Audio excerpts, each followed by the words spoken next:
नमस्कार, मैं हूं आरजू अंसारी और आप देख रहे हैं राष्ट्रीय जगत विजन न्यूज।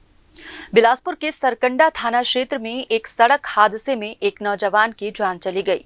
घटना तड़के सुबह की है, जब शुभम मिश्रा अपने दोस्त अनुपम के साथ बाइक से लौट रहा था, लेकिन महामाया चौक के पास बाइक का हैंडल बिजली के खंभे से लगे एक फ्लैग से टकरा गया।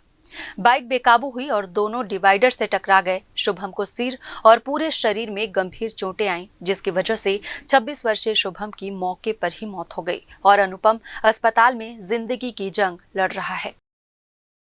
शुभम मिश्रा सीपत रोड स्थित शंकर हार्डवेयर का संचालक था और अपनी बड़ी बहन के साथ रहता था। माता पिता पहले से ही गुजर चुके थे। अब बहन सौम्या पूरी तरह अकेली हो गई है। वही घायल युवक अनुपम कोरबा का निवासी है। 2 दिन बाद उसके माता पिता की शादी की 25वीं सालगिरह थी, लेकिन अब घर में खुशियों की जगह चिंता का माहौल है।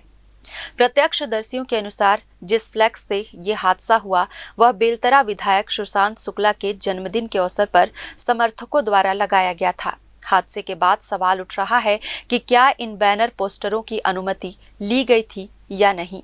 कुछ महीने पहले एक युवक ने बिना अनुमति पोस्टर लगाए थे तो नगर निगम ने 50,000 रुपए का जुर्माना लगा दिया था, लेकिन इस बार मामला शायद किसी रसूखदार से जुड़ा है, इसलिए कार्रवाई की बात तो दूर, जिम्मेदारी लेने वाला भी कोई नहीं।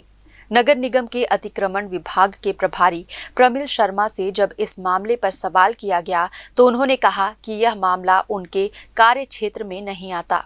ऐसे में अब निगम की कार्यशैली पर भी सवाल उठ रहे हैं। क्या नियम सबके लिए एक जैसे हैं या रसूख के आधार पर अलग अलग लागू होते हैं?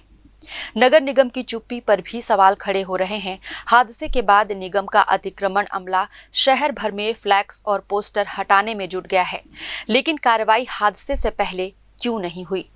फिलहाल इस पूरे मामले में शहरवासी अब नगर निगम की संभावित कार्रवाई पर नजर बनाए हुए हैं। फिलहाल इस खबर में बस इतना ही। देश प्रदेश की खबरों से अपडेटेड रहने के लिए हमारे चैनल को सब्सक्राइब करें और नए खबरों के नोटिफिकेशन के लिए बेल आइकन को जरूर दबाएं।